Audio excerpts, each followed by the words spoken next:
Morning! Ito yung baon for the day ni Smart Kid. Ayan, may siyang lemon green tea.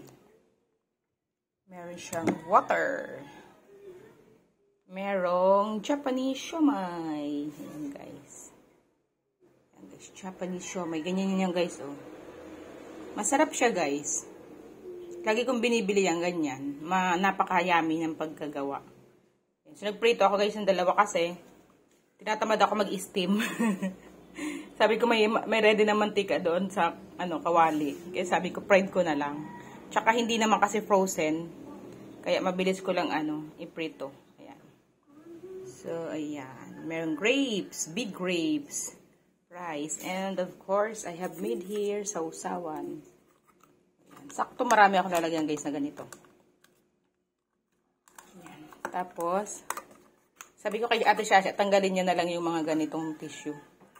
Ate, yung mga tissues ha, tanggalin mo na lang pagkakain ka na. Opo. Tapos ganyan. Tapos takpan na natin guys, okay? So thank you for watching guys. I hope you would love to give a like, comment, subscribe, and ring the bell button in order for you to get notified whenever I posted up a new video. Bye and God bless. Siomai mama. Tanggalin na lang yung tissue ate, Nilagay lang ni mama para hindi siya masyado yung mantika.